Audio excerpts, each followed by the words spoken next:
The world of motor racing can sometimes be a rollercoaster of highs and lows, and in some ways that's been the case this season for Manx sidecar driver Harry Payne. The Ballasalaman has had a busy calendar in 2023, dominated by competing in this year's FIM Sidecar World Championship alongside TT competitor and passenger Kevin Rousseau. Despite battling some mechanical issues during the season, Payne and Rousseau had numerous positives to take as they secured a top 5 finish in the championship standings amongst some of the world's best. Both on and off the track, there's many different challenges behind the scenes in the sidecar racing world. So what's it like in the life of someone who lives it from day to day? Well, I caught up with Harry recently to hear about what he's made of his season with the Steinhausen racing team and also get his thoughts on some of the talking points around sidecar racing in general right now. It's been tough, but overall we've had a really sort of a good time. Yeah, generally it's just been a bit of a struggle really. The competition this year has been so high, higher than it's been for a long time, which is great. We've just had to sort of stay on our toes the whole season, but yeah, we've had some struggles, of course, and a lot of changes in the year, but we've kind of found our feet now. I mean, it's a whole new setup for this year for me and for the team again. They started up for the first time since 2014, so they've had a bit of time out of the World Championship. So yeah, overall we've had a bit of a learning year, and we've all kind of learnt together how we work and how we need to improve. And we had a brand new bike, a new chassis I'd never sort of ridden. So yeah, lots of things, lots of changes, and we just had to find our feet a little bit. And hopefully next year we'll be a bit closer to the top, like you say, new bike for the season as well. But that wasn't the only thing about it. There's several things, some big changes actually had to make mid-season as well. So just run us through a couple of the things that I suppose you had to adapt to in the middle of the campaign. Well, from the start of the season, obviously a new passenger as well, Kevin Rousseau from France. He was spot on, brilliant, great to work with, and together we had a bit of a challenge because we made some, unfortunately, we trusted some companies to provide us with parts that ended up not being so good. We had to change the entire electronic system mid-season, which was it was a hard decision for the team to make because they'd invested a lot of money in this system, and we didn't have a lot of money to then change it all. So they wanted to keep trying to persist with correcting the issues with this system.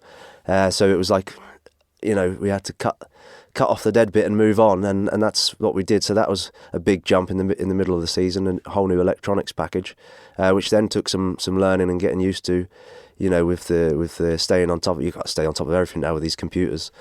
So yeah, that was one of the big changes mid-season, and this is my first year running with the Wilbur suspension, so we've took a little bit of time to find our feet with it, and we're thereabouts now. It's a really good setup with the Wilbur shocks. They're really great at supporting us and all the changes we needed to make to find a good balance. So all these little things, and of course in the winter I decided it was a great idea to build my own bodywork, but I think really we're going to go back to what everyone else is using, what's proven. I think when you start getting over 100 mile an hour, the effect that the wind has on the bike, if you have a slightly different shape, I think it's really big difference to what you think it could be, and what you think is good might not necessarily be helping us. So just to remove any question, we're just going to put on the same stuff at what everyone else is using, and yeah, then we can hopefully have a bit of a fight with them, For someone who doesn't have a deep understanding of the sidecar world like someone like yourself does, how fine a line is, or how fine a balance is it really in terms of the financial side, but also having to make the necessary changes? Like you say, you had to make some difficult decisions. The team went through with them, and you have to battle through them. How tough is that at times, trying to balance? We need to make radical changes in some ways, but obviously there's only so much in the bank, I guess, to make it happen. Yeah, exactly that, Rob. It was very tough because we didn't have a title sponsor this year. Our total, put it in black and white, we need to find about £100,000 to do this season, and in total we got across all our sponsorships this year was 20,000. So I'm really fortunate to have the support of Mike and Rolf Steinhausen, who basically used their own money to see us through the season. And yeah, when you're talking electronics, I mean, the system that we were into it for about 16,000. So that's a big thing to sort of take that off middle of the season and say, right, we need to start again. It's a big financial commitment, and I think a lot of people were struggling with sponsorship and with the current climate and with economy and things like that. I don't know. It's just it's been a struggle, in general. And not just getting the bike prepped, which is of course the number one priority, but it's all the logistics that go into that as well. It's obviously getting yourselves to each track around Europe, or even further beyond in some cases as well. So when you go through these, I suppose, challenging patches with the bike, and when you've got all this travelling to do, everything else that goes on with it, how draining is it from, I guess in some ways, coming from someone who's right in the midst of all of that? Yeah, it's definitely draining, but I'm motivated. I know what I can achieve. I believe in what I'm doing and what I'm trying to achieve, and I know that when everything is there, I know what I can do and what I can deliver. It's very challenging. It's been very challenging this year, particularly with the hurdles we've had, and it's something that I'm up against that I can't really change because we don't have the big title sponsorship, but. I must say I've had some great support this year, especially from Isle of Man Sport, who helped me with my travel on and off Ireland and into Europe. And I've had some support from Team Cubby down in Castletown, who's been great. And also Glenn, my friend Glenn Stott, is supporting me with a van all year, so I've been able to get around. With the bike in the back, and that's how we've done it. Without these sort of small sponsorships here and there, it doesn't work as a team. We all together trying to.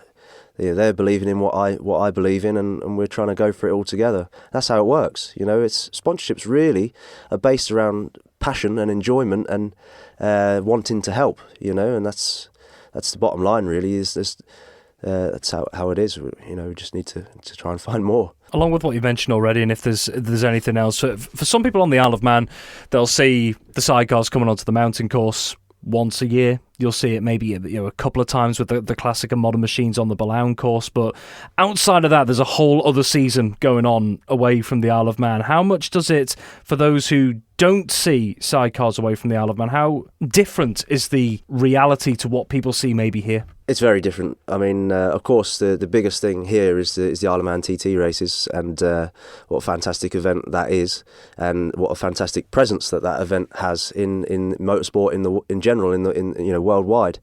What we are doing, unfortunately, doesn't have that level of exposure and that level of presence.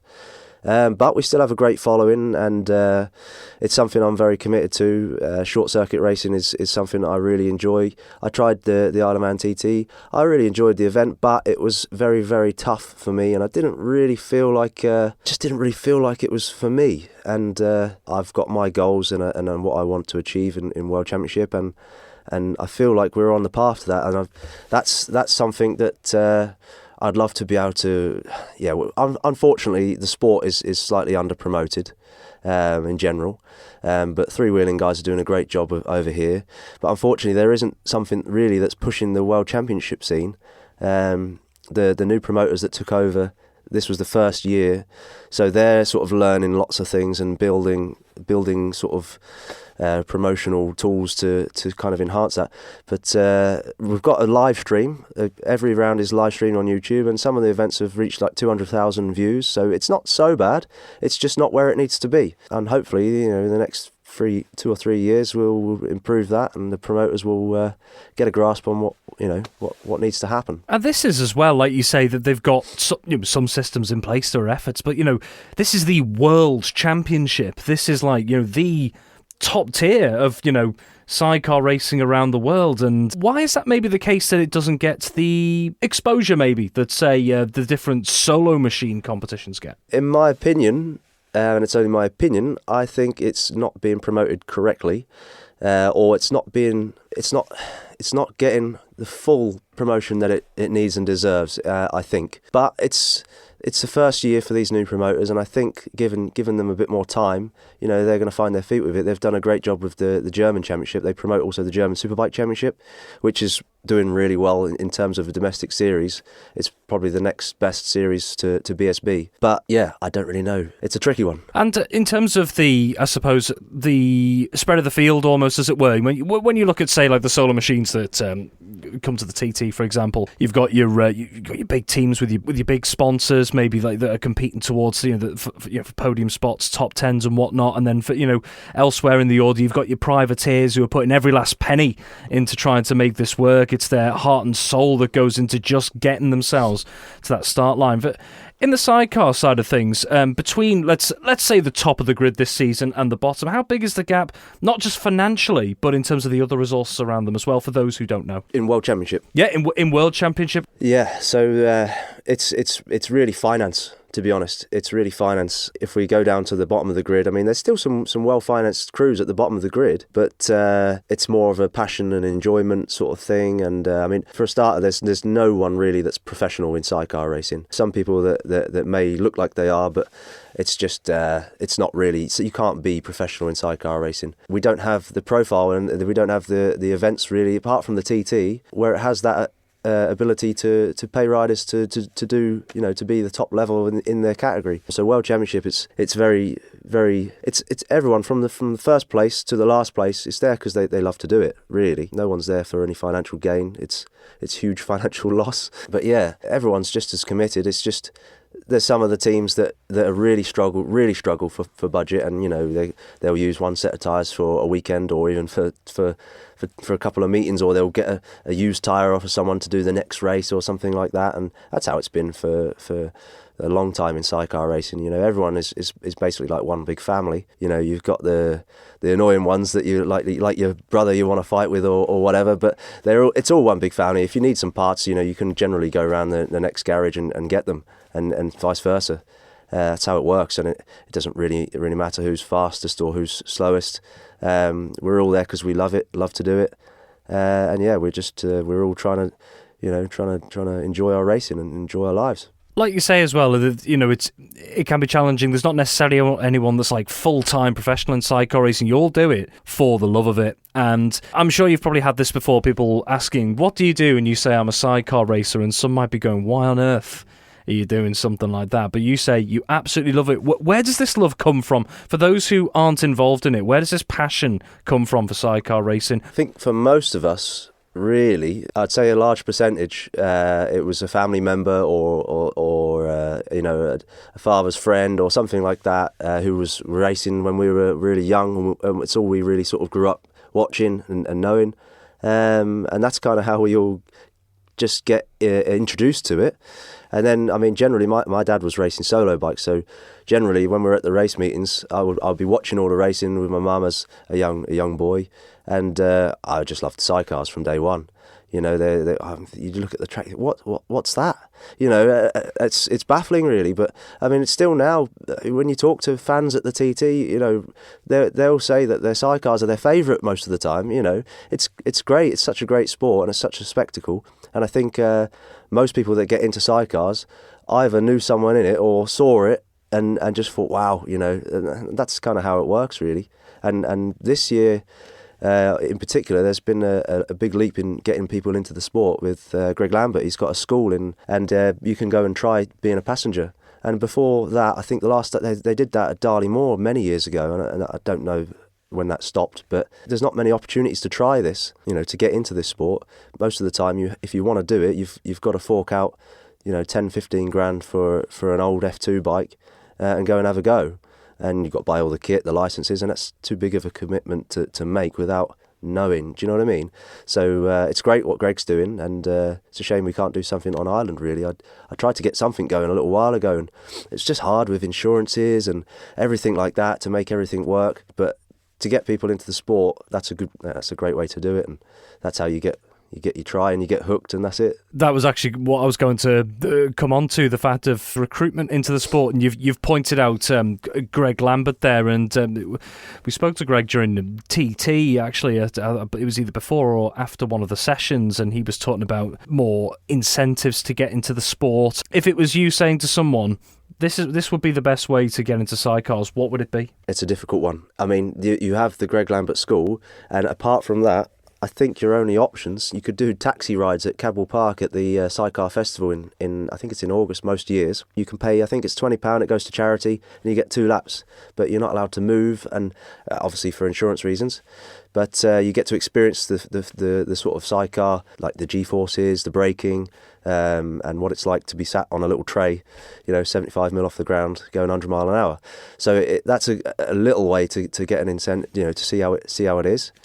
But other than that, your only real options to try it is the Greg Lambert School, which is which is a great thing. And I really want to try and, if I can, promote that in just any way that I can. Go and have a look on his Facebook page, Greg Lambert Racing, and you'll see about that. What you can do. I'm not sure of the costs involved, but I know Greg's a good lad, and he put on a good day for everyone. And if you really want to try it, that's the way to do it. I mean, that's what I would say to anyone who asks me how to get into it. It's not just saying to someone, here you go, let's plonk you on a sidecar. There are lots of other factors. There's the cost of setting up any form of school, if you like, if you want to put it that way, insurance, etc. Making sure the bike's up to standard, or if you had to have several of them, how would it actually work out? How many instructors you'd actually have? So, do you feel there's still quite, if that was the route that was going to grow in future, do you think there's still quite a lot of things that need to be done before it can start to grow from, say, what Greg's doing? Do you know? I don't think. Given this the fact that it's a little bit of a minority sport, I think what Greg's doing is sufficient and would be enough to cover everything. I mean, he's got a couple of bikes. I think he uses his older TT bike that he's using for the school, and he gets good support from the sidecar community. I think people throw him tyres and bits and bobs that he needs, and bits and bobs to keep the engines going. I think it's enough. I mean, he's got a good little thing going there. I think he does, I don't know how many, but he does a few schools a year, and they're normally 10 or 12 people each time. And I think he's had 3 or 4 so far who've gone on to get their licence, maybe more. That's just what I've seen on Facebook, that he's had gone on to get their race licence. So yeah, I think really it doesn't need to grow more than that. If you could get another one of them schools maybe over here, or just once a year do something over here, that would be good. You might get 5 or 6 people on the island, or you might even get a few more than that want to give it a go. And I think it would be good, if they could do something like that in France, maybe Holland, and a few other places like that. I know they do something in Holland, just to keep more people coming into the sport. But generally, the way it's promoted at the moment, there's not enough eyes on the sport to warrant another school. It's quite perfect what Greg's doing. Well, coming back to Steinhausen Racing and the season we've had, you had to withdraw prematurely from the French Championship because you had to focus your priorities on the World Championship. And if you're able to secure everything going into the next season, would you ideally like to be racing on 2 fronts again, or is there just going to be one focus as it stands? Yeah, the French Championship was a bit of a strange one. I mean, we only did the first round as a warm-up for the World Championship round that then didn't happen. We got the calendar for the World Championship too late. We'd already kind of figured out what we were going to do and enter the French first round at Le Mans. And then we ended up deciding just to go to the next one to have another run before the first Grand Prix. So it was just by chance, really. And we thought, we're doing all right, let's do one more. And we did one more, and then it was just a case of funds. It's you can't focus on the French Championship when we're trying to do a World Championship. Ideally, I would like to do the British Championship as well as the World Championship. I mean, that's the perfect way to stay sharp on the bike, and I think it could help with more local exposure for sponsors and a place where they can come and watch without travelling into Europe every time. So that could be quite good. But it's finance, and unfortunately for me, next year is going to be, I think, a little bit of a problem with time, because when I've been to date self-employed, it's not feasible to carry on. Now, I'm going to have to go employed next year, which is going to restrict me a little bit with time, because we haven't got the budget to do what we want to do, and that's the sad reality of it. But it is what it is, We've just got to focus on the World Championship, and maybe if we can get a couple of extra rounds in England, that'll be good. That'll be good for me, good for sponsors, good for family.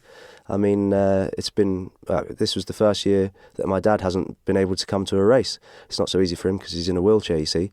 So I needed a race in England, and we didn't get one. So that's a bit of a shame. So it'd be nice to be back in England next year for the British Grand Prix. I think that's going to be at Donington Park, along with World Superbikes. It's not confirmed yet, but that'll be great. And yeah, it'll be good for all my family and friends and sponsors to come and have a look. We've talked about a lot of things as to, with the sidecar side of things, you say it's about, growing the exposure of it and the recruitment. So in your opinion, why is the perception of maybe sidecar racing different to solo machines? Is there anything in particular that means that sidecars aren't maybe quite seen by some people to be on the same status as it is with some of the solo machine competitions? I think there might be sort of opinion of sidecars, a general opinion by a lot of solo riders or teams, maybe, that we're maybe a little bit less professional or something, but I don't think it's correct. Generally, a lot of sidecars are in general, the solo teams, they're generally more well funded, and at the top level of solos compared to the top level of sidecars, all the sidecar guys, we build all the stuff ourselves, and when they need something welding, they always go to one of the sidecar teams. That's how it works. So maybe there's that opinion of we're a bit of the old roughy paddock, But then again, you look at, say, TT, for example, when that comes around, and you look at, say, like, the Birchall brothers in there, you look at Pete Founds, Jevon Walmsley, the Crow boys in there as well, and you look at, I'm just using them as examples, but, like, look at how professional their setups are. They've got these, they've got the bikes in pristine order. Everything is looked after extremely well. It's all well presented, so it doesn't seem like you say if that's the perception, but the reality is that maybe what people see, say, at TT, for example, is in fact a little bit different. Is it trying to get that message, I suppose, more widespread, that this is actually how professional sidecar racing is? Yeah, exactly that. There are the teams that really work on promoting their image, and I mean, image is a big thing in this sport. You've got to be professional, you've got to be clean, and everything's got to be well presented. That's how it works. It's the modern age. It's the way the way it is now. And if you want to get sponsorship and you want to look professional and be professional in the sport, you need to look like it and work on your image. And a lot of the teams now are doing that, but unfortunately there are a lot of teams that aren't. And I think you get that in solo racing as well. But generally, with the solo teams being slightly, I think, more well-funded or well-promoted, it's generally more popular. Then there's more reason to do that. They've got their heads switched on a bit more, some of them. But generally, I mean, if you look at like you say, walk around the TT paddock. I mean, the Crow boys and Birchalls, like you say, John and Molly, and I think us as well. We worked a lot on our image last year. How it looks, how you present yourself, and you have to be professional, and that's it. Is it a bit of a balancing act, though, coming back to that phrase? Because, as you've pointed out, the budgets that the sidecar teams have is nothing like, say, what some of these solo competitors have, and the manufacturers maybe behind them. The fact that some sidecar teams might argue, well, we'd love to look like that, we'd love to look this professional with all these resources around us, but all our resources are going to make sure we've actually got a bike on the circuit or on the road. Is that a reality? Yeah, it is a reality.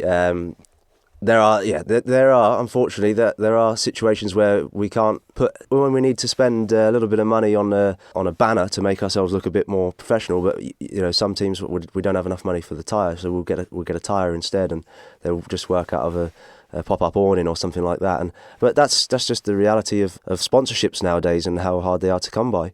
A lot of teams are struggling, and it is budget depending.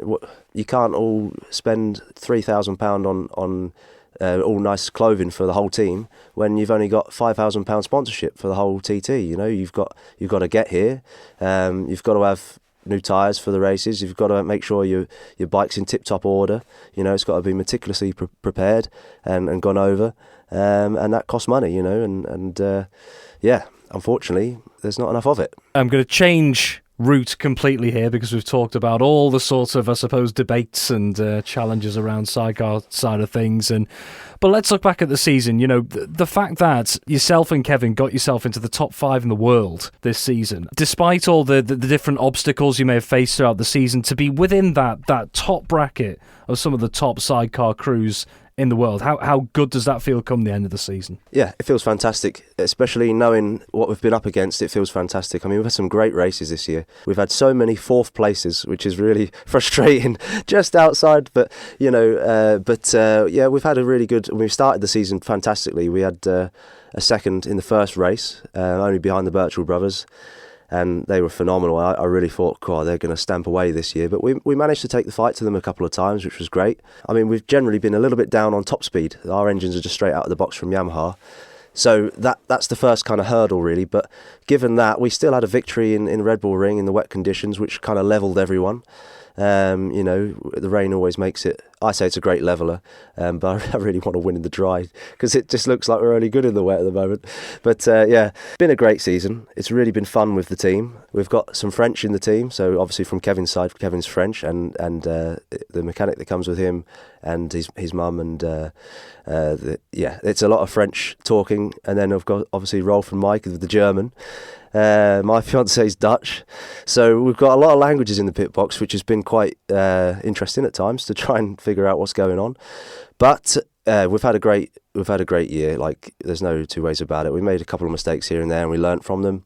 And we've ended up top 5. I mean, it's been a really competitive year, and we've had some great races with some big names, and we've come out on top. So, but the fact that you say there as well, you believe as a team as well, and like you say, with some of the results show it, is the fact that you are competitive towards the top of the order. Maybe with just a couple of changes here and there, it might just start getting you closer to those front runners. The fact that, from what you're saying, and correct me if I'm wrong, you feel as a team that you're actually not that far away as opposed to making up huge ground. That must give you huge encouragement going into the next campaign. Yeah. Definitely. I mean, the biggest issue we've had this year has been we've been missing a bit of top speed. We've had a couple of handling issues, but I think that was my mistake with the fairing and obviously fine-tuning the suspension, which we've now done. So, but the biggest thing for next year that I'm really, really over the moon with is we've got an engine package with we've got basically a sponsorship deal for a help with the setup of the engines, and they will be World Supersport. The guy who make the engines is making them for World Supersport. Obviously, there'll be World Championship spec, which is standard. I think they're making some small changes to the regulations for next year, but they will be as good as anyone's engines on the grid. So I'm going to have no excuses next year. I'm going to have to get on it. But there's obviously a few things to improve. A little bit of fitness maybe, and just when everything's going well, I think we'll be right on it for sure. I think we're going to be winning races next year. I mean, we've proved we're fast. We've had pole position in Assen when we really hung it out for a lap and risked everything, and we managed to do it. We've had a podium in Germany and a win in Austria. So we've been thereabouts all season. Yeah, I think we've had some good results and shown good speed, especially in Oschersleben at the end of the year. We made a little bit of mistake with the starting lights, which was a bit embarrassing, but we managed to fight back all the way up to 4th in both races, and we had the second fastest lap of the race both times. And if we put our race pace together, we would have been in the top 2. So it would have been close, But it's just one of them things. We've had an up and down year, and next year can only be better with these new plans. And obviously not just yourself and Kevin out on track as well, but everyone that's in behind that as well, that helps with everything that goes on behind the scenes as well. How tirelessly has everyone worked to make sure that you get to not just the end of the campaign, but to finish it in a competitive place as well. All those people that are helping you get out there race after race. Yeah, and I mean, there's a lot of them. I mean, I've obviously talked about my personal sponsors that have helped me as well. But the team have got some great sponsors. I mean, we've been helped by Wilbur's this year, and Schmitz and Peters, a company in Germany, very close to the team base. And of course, Mike and Rolf themselves. And yeah, there's obviously a lot of personal money that's gone in from Mike and Rolf, and a lot of time. We had the ARS chassis this year, which has been fantastic, and that was a deal that we struck up with the factory to supply the chassis. So we've had some really good support, and that's been great, and we've kind of all gelled together as a team, and this is the sort of, I think, a good foundation to move into next year. We're going to hit the ground running. That's my belief. Thank you for having the stamina to make it to the end of the Manx Radio Sportscast. You're clearly someone who has their eye on the ball at all times. Want to hear more about the latest sporting news across the Isle of Man and much more? Then might I recommend you take the plunge and subscribe to this series or a wide range of Manx Radio podcasts at your favourite podcast provider, so that, in a flash, all of our finest moments take a winner's place on your smartphone. Thank you.